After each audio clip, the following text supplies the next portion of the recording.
So hello guys, what's up? It's me again, si Mima Alicia at nagbabalik ulit para sa ating panibagong video. So ngayon nga, meron akong gustong ipahayag sa inyo kasi napaka-double standard ni VP Inday. Nabububuhan lang talaga ako sa part na ayaw niyang magsalita dito sa issue sa West Philippine Sea, pero nakikisimpatya siya sa Israel. I don't really get the point guys kasi sabi naman daw hindi daw mandate ng Vice President ang foreign policy. So meaning to say, hindi daw pwedeng magsalita si Vice President Sara Duterte sa relasyon sa ibang bansa. Yan ho yung sabi ng mga alipores niyang DDS. So ngayon, bawal naman palang magsalita sa relasyon sa ibang bansa. Pero ano to? Ano yan? Kita niyan guys oh. Vice President Sara, nakaharap ambassador ng Israel, nagpaabot ng pakikidalamhati. Ano yun? I don't really get the point na parang sabi ko, ang double standard talaga ng VP natin ngayon. Tapos, todo tanggol pa sa kanya yung mga alipores niya. Yan o, si Malutiktik. Yan. Sabi niya dito, when we speak in foreign policy, we speak only with one voice, and that is the President. Sabi nyo, spare lang si Vice President. Eh bakit ngayon tanong kayo ng tanong sa kanya?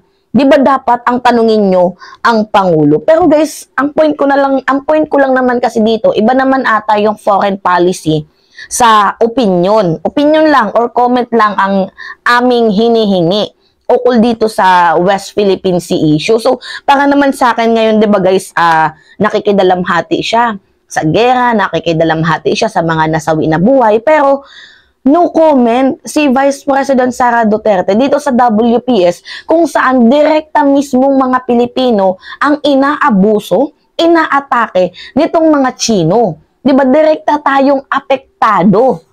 Di ba, I don't really get the point na basta ang double standard ng ating VP ngayon, naluloka lang ako, naiintriga ako sa part na ayaw niyang mag-comment sa WPS, sa pang-aabuso, pero nag-comment siya sa Israel na kung saan mayroon din naman tayong mga Pilipino doon. Pero ang point ko lang naman kasi dito, tayo, direktibo tayong inaatake sa mismong sarili nating bansa.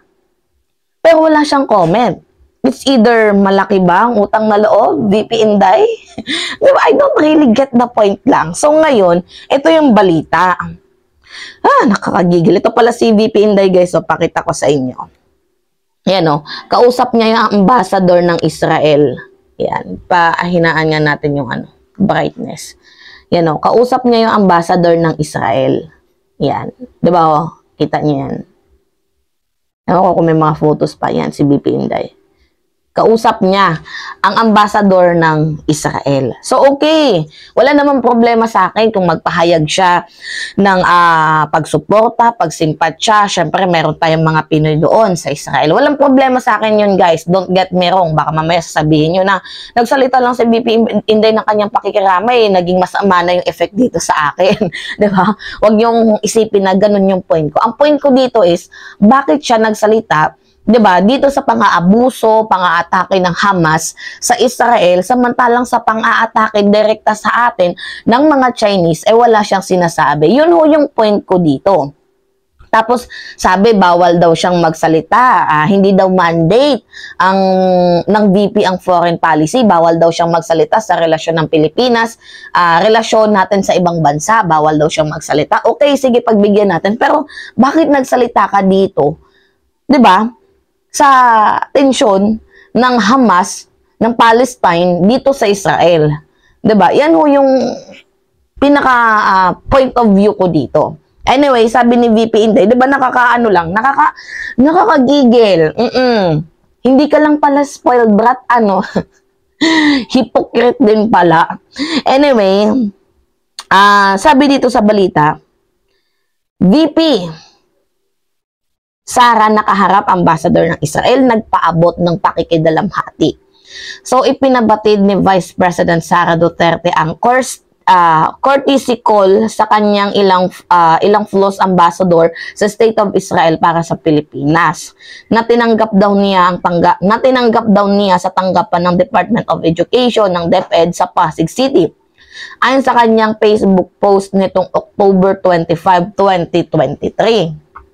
So, tinanggap natin sa opisina ng Department of Education si His Excellency Ilan Flaws, Ambassador ng State of Israel sa ating bansa noong isang araw. So, nagpaabot daw ho ng pakikipagdalamhati ang pangalawang Pangulo at kalihim ng Department of Education sa lahat ng mga nasawi sa patuloy na pagtutunggali sa pagitan ng Israel at Hamas. 'Di ba? Nagigets niyo ba yung point ko? 'Di ba ang immature niya, no? Napaka-childish ng kanyang galawan. Halatang-halata yung pagiging hipokrito. Kitang-kita na yung kanyang pakikidalamhati sa ating mga Pinoy na nasasaktan, nadadamay doon sa Israel, nakidalamhati siya. Okay, walang masama sa akin doon. Pero yung pagdalamhatian sana natin, 'di ba? Itong mga kapwa natin mangingisda, mga Pinoy, PCG, AFP, na apektado doon sa West Philippine Sea, sa tension doon sa Ayungin Shoal, tila baga bakit ang tahimik naman ng ating VP? 'Di ba? Na tayo mismo direktang apektado, direktang inaabuso nitong mga China na to, nitong 'di ba, Chinese government. Direkta tayong inaabuso, pero bakit? 'Di ba? Did you really get my point, guys? May comment siya sa Israel na ang layo natin doon. Although may apektadong Pilipino doon, walang sa akin problema 'yon. Pero yung mismong kung saan maraming apektadong Pinoy, ba't ang tahimik? 'Di ba? Ang tahimik. Naloloka lang ako. So, patuloy tayong sumuporta sa mapayapang solusyon na makakatulong sa pangmatagalang kapayapaan dahil ang pangunahing biktima ay ang mga inosenteng sibilyan, lalo na ang mga bata. Yan ho yung pahayag ni Duterte. So, ibinahagi ni VP Sara ang lagom ng kanilang napag-usapan nang sila ay magkita. Sa larangan daw ho ng edukasyon, napag-usapan namin ang patuloy na pagtutulungan at kolaborasyon sa pagitan ng Pilipinas at Israel. Nilalayon ng pag-uusap na ito na suportahan ng mga reformang ating sinusulong sa kagawaran para sa isang matatag na bansa. Mga kababayan, patuloy tayong maging matatag sa pagtaguyod ng isang bansang makabata at mga bansang, nandito si Mama, naghatid ng pagkain. Mga kababayan, patuloy tayong maging matatag sa pagtaguyod sa isang bansang makabata at mga batang makabansa. Ang lahat para sa Diyos, bayan at pamilyang Pilipino.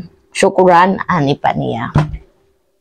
So ngayon, nakita nyo naman guys, no, yung pinaka-point of view ko dito kung paano tayo gawing bata, gawing parang pinanganak lang kahapon ni Vice President Sara Duterte. Imagine, 'di ba? May comment dito sa pang-aabuso ng Hamas sa Israel. Pero wala siyang comment sa pang-aabuso ng Chinese dito sa bansang Pilipinas. Ang double standard, no? Bawal magsalita kasi hindi daw mandate ng VP ang foreign policy. Bawal daw magsalita sa relasyon ang Pilipinas. Bawal daw siya magsalita sa relasyon sa ibang bansa, pero nagsalita siya dito sa, 'di ba? Pang-aatake ng Hamas sa Israel. 'Di ba? I don't really get the point lang. Ano, naglolokohan tayo dito, VP? Hindi naman nata kami pinanganak kahapon para ganyanin mo. Diba? Naluloka lang ako sa mga eksena ngayon. Anyway, yun lamang ho guys. At it's me again, si Mima Alicia nyo. At nagbabalik ulit ako sa ating panibagong video. Stay safe mga kababayan.